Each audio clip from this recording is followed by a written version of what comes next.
The official timeline that BIS mentions on the website for getting a foreign manufacturer license is 6 to 8 months. 1 month of non-availability of raw material or the input material or the intermediate to an MSME will wipe off the MSME from the market. It will completely shut off their shops. It has actually led the complete industry to the back to the days of the license Raj. Approximately 15 lakhs. 15 to 20 lakhs is one product certification.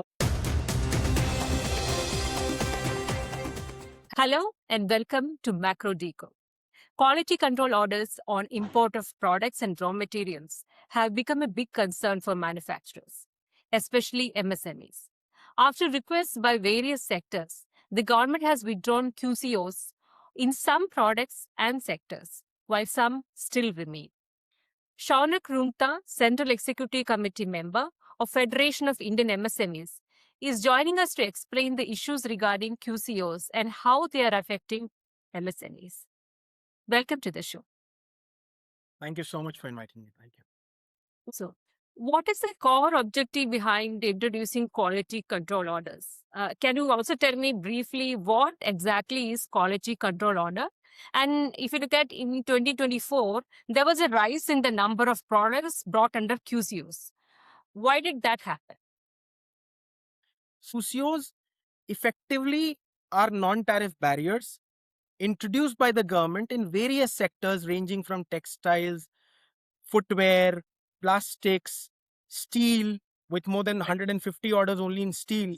So Yes. in 2024, you see, after the Galwan happened in 2019, government started introducing a lot of quality control orders as a measure to stop imports from China and as a projected measure to boost domestic manufacturing. It was projected that QCOs will help domestic manufacturing spur. So Okay. in short, QCOs are basically a non-tariff barrier, a tool which stops imports from coming into the country, and while also encouraging the domestic manufacturing space. But the reality, it's very different. Has it actually improved the quality of the product and the consumer safety in the sectors where they were implemented? So QCOs were implemented across all sectors. It was not only limited to consumer safety related sectors like electricals or appliances. It has been introduced across all sectors like footwear, steel. Some of the industries as well as sectors, especially MSMEs, are expressing concerns over QCO implementation. The concern is about QCO per se or the procedures involved? The concerns are about both. It is about QCO because the prime concern why MSMEs are contesting or opposing the QCOs is that QCOs as a tool are helping the big players consolidate their market. If you talk about textiles, one particular player which has got the largest market share in VSF and another player with the largest market share in polyester staple fiber PSF. Both these companies went to the government and asked to implement QCOs. Now the manufacturers, the small scale manufacturers who are able to get these raw material at a lower price and make finished products in their factories and export were now mandated to procure from these domestic players at much higher prices. So after the QCOs were imposed, there's a report from CITI, which is a textile association, that the prices of these fibers went up by 20% domestically. And also, it led to a decrease in exports by approximately 15%. So with QCOs, what effectively happened, our exports share went on a platter to countries like Vietnam and Bangladesh, who were able to import cheaper input material from countries like China and then export to the world. But was there actually a concern about the quality of the raw materials and intermediates that were coming into the country? See, there are concerns. I won't deny the fact that there are no instances of substandard quality that is coming in or seeping into the country. Country like China, they manufacture everything. They manufacture quality product. They can manufacture substandard product also. It is depending upon the buyer's requirement that a factory is manufacturing a particular product. Quality concern has always been there, but let it be the decision of the consumer as to what standard or what particular product he wishes to buy. A particular product, say for fasteners, if it is being utilized by Tata Motors, they want specific type of fasteners to be used in their new EV that is being launched. So they will put a tender out, or they will get that requirement and they will send out to the factory, and then the factory will manufacture as per their requirement. So we should not impose what the consumer should buy. If a consumer can afford a Paragon chappal, he should be able to buy a Paragon. We should not be imposing that you buy a slipper of Louis Vuitton quality, right? So I Right. think there's the gap. When QCO is implemented in one particular sector, all the industries, large, medium, small, micro, everyone is affected. But why is it, it is disproportionately affecting the MSMEs in terms of compliance as well as the cost? As you rightly mentioned, it affects all the industries. But where the large industries are able to consolidate their markets, MSMEs are operating on a very low margin, very low working capital.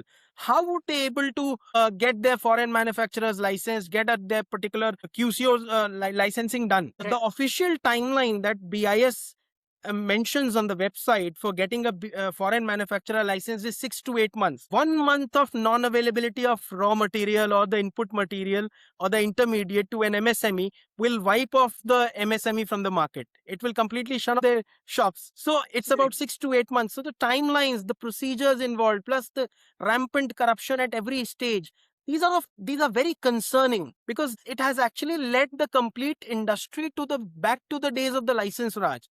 QCOs, as the word suggests, is quality control orders. It's about quality. Quality is about compliance. They have made it completely about certification, that every factory of the world that wishes to send to India, that wishes to export to India, needs to be BIS certified. How's that even possible? What will happen if these same countries follow the same suite and ask these Indian MSMEs to get their people here, get themselves tested, pay huge testing fees, licensing fees, visiting fees? What will happen? Where will then our export vision go? How much is the compliance cost on getting a certification on one particular raw material when it is imported under QC? See, the thing is that I'll give you an example with this. Yeah. I'm a fasteners trader, right? I deal in 10 varieties of fasteners. I procure from 10 different factories. Or say I procure from one factory these 10 types of fasteners. BIS requires a $10,000 of performance bank guarantee. That roughly translates to around 10 lakhs. So for one product, PBG only is 10 lakh. Then there is certification fees, huge testing fees. A few days back only there were reports coming in wherein a factory from Vietnam sent 29 samples to India of fasteners, steel fasteners, and they were quoted 16.5 lakh rupees for those 29 fasteners, while in reality that hardly cost 500 rupees to test one type of fasteners. So for something that costs around 10,000 rupees, they were quoted 16.5 lakhs. So this is the reality on ground, that foreign manufacturers, if they wish to export to India, have to go through these lengthy procedures of 6 to 8 months of timeline, wherein they get the BIS officer physically visits their factory. They have to bear the airfare expenses. They have to bear his per diem expenses, the testing fees, the licensing fees. Then there's huge renewal fees every year that they need to pay. Then there's marking fees that they need to pay. So all these are very discouraging for any manufacturer to wish to export to India. Altogether, if you look at an average, importing one product with a QCO certification will cost how much? Approximately 15 lakhs. 15 to 20 lakhs is one product certification. Only this goes only into the certification. So yeah, that's how it affects the MSMEs disproportionately, because they don't have the kind of wherewithal to import at such a high cost. That's right. Which were the industries that were actually raising concerns about QCOs? The government also has withdrawn QCOs in some of the sectors as well as some of the products. Yes. Have things actually improved in those sectors after the withdrawal? Absolutely, things have improved. There was a committee, high-level committee on non-financial reforms was formed under Mr. Rajiv Gauba, cabinet secretary. It was formed under Niti Aayog, and FISMI was a part of it. we on various occasions advocated for removing a lot of quality control orders. And after a lot of due diligence, a lot of research, they came out with a report last October wherein they had suggested 7 reforms. Like they had suggested to remove QCOs on VSF, PSF, plastics, and a lot of other QCOs, chemical, fertilizers. Most of those QCOs have been taken down. Only in steel, nothing has moved. A lot of suggestions came in from the GOBA committee to ease the process, ease the compliance with respect to the SIMS portal also they had suggested, but nothing significant has moved in the steel ministry. In fact, I'd like to add one point. When these QCOs were imposed, earlier factories in China were not being given license. That too, it's still they're not being given license. There were discussions, there were a lot of deliberation regarding granting licenses in the ASEAN region, since we have an FTA also with the ASEAN. After a lot of deliberations, a lot of pressure, the government started granting licenses to factories in the ASEAN region. Now in steel, a bizarre requirement came out last year wherein a factory, say in Vietnam, was supplying CR coil to me for pipe manufacturing. That Right. CR was already certified by BIS. They went Okay. there, they verified that. They ensured that the raw material being used by the factory to manufacture that CR coil was BIS certified or it was compliant with the relevant standard. But then the Okay. ministry came out with another requirement saying that the raw material being used by the foreign factory to manufacture BIS certified products also needs to be BIS certified. So Right. now say a factory in Vietnam is getting their raw material from a factory in Africa, which Yeah. has got nothing to do with the Indian market. But now Right. that African factory also needs to get BIS certification from Indian authorities to be able to supply to Vietnam, and so that the Vietnamese factory is able to supply to India later on. So this is the dual certification that they have brought into practice, which is very difficult. With all these procedures, with all these restrictions, the share of the monopolies and the cartels that have been active in India are increasing multifold. In the last Right. 3-4 years, Right. if you see the steel sector, after the imposition of safeguard duties, the revenues might have gone up by only 5% quarter on quarter, but the profit, PAT, has gone up by more than 40-50%. That clearly means you're making abnormal profits on the same quantity that you were selling in earlier quarters. How are foreign manufacturers of raw materials and intermediates who are exporting their products to Indian companies, how are they actually reacting to these kind of compliance requirements? See, the foreign manufacturers who are supplying huge volumes to Indian companies, they don't have a problem. They're Okay. supplying in huge quantities. They are making in huge profits as well. So they're able to take these compliances. They're able to navigate those challenges easier. But say for Right. a MSME manufacturing unit operating in a very small region of Punjab, how would Hmm. he be able to convince his foreign manufacturer who's supplying roughly say 50 tons of steel every month to him? Why would he be even interested to sell to him? He would say, I'm Right. not interested in getting into that procedure of getting myself certified by BIS. So Right. the main idea, what we have been suggesting is compliance mechanism, wherein the quality can also be ensured at the ports. And if there are problems of dumping, there are already ways defined. There's already Right. a body, Director General of Trade Remedies, DGTR, which Hmm. clearly gets into that procedure. There's a complete procedure laid out for that. Right. And then an anti-dumping or a safeguard or a countervailing duty can be instituted against those companies and those countries which are dumping in India. What about on export front? How is this kind of non-tariff barriers like QCO affecting our competitiveness?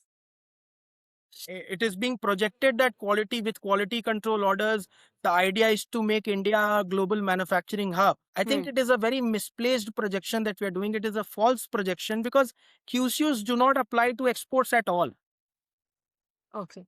Right. Any company that wishes to export to any other country does not need to follow quality control orders. So QCOs only apply on domestic manufacturing and on what is being imported into the country. The quality control orders were meant to improve the quality of raw materials and intermediates and help the manufacturing sector. Has the manufacturing sector improved after the QCOs have come in these past few years? I don't think QCOs have helped anywhere in domestic manufacturing, barring a few sectors like toys. That too also needs to be verified. But if you see the numbers back in 2014, 2015, the share of manufacturing in GDP was around 15%. And back Right. then, our Honorable Prime Minister set a vision for 2025 that we will take the manufacturing share in GDP to 25% with the likes of countries like Vietnam. But see, we are in 2025, 2026 now, and the share of manufacturing in GDP still hovers around 15 to 16%. So that is clearly reflective of the fact that how Make in India or how other PLI incentives and other things have helped manufacturing. It Right. has only benefited a few large players. It has consolidated the market into the hands of a few. So I think the numbers clearly reflect that it has not helped manufacturing. Can India strike a balance between quality enforcement as well as ease of doing business? Or should we have a risk-based approach instead of a blanket certification, or we should do away with QCOs at all? See, I think QCOs should be limited to products wherein there is a safety concern and it is critical to human life, like electricals, electronic appliances. These products can be put under the purview of QCO, but not the way that currently, as it is a blanket regime wherein everything is coming under the purview of quality control orders. So I think it should be more of a risk based approach, and where there is no requirement of QCO. Say in the case of fasteners, I'll give you an example. In the case of fasteners, there's already a minimum import price that counters the under invoicing tactic, so the MIP counters that.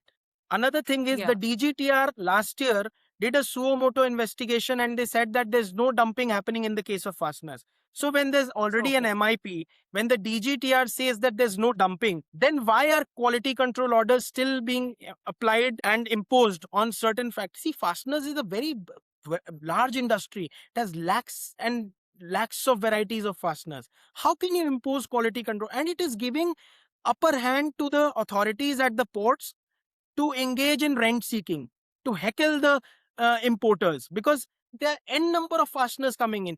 Say out of that, only 10 are under the purview of QCO, rest are not.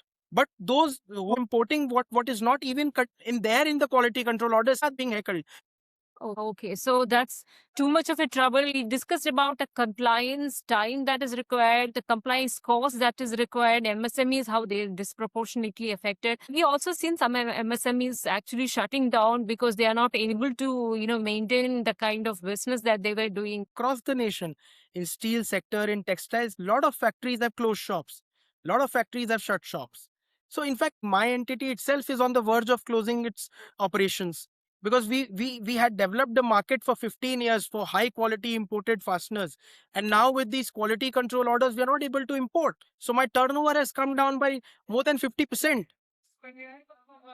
That is really unfortunate. QCOs, which is meant to improve the quality, is actually affecting the whole production itself, and it's actually threatening the existence of MSMEs. That was Mr. Shaunak Rutta who was telling us that MSMEs are in a very difficult situation. They have been talking to the government about removal of QCOs, which are actually affecting their existence. The government has to do something about this. They need to find out ways to, ensure quality, but then it should not be at the cost of manufacturing, and it should not be at the cost of MSMEs. Thank you for joining me on the show, sir.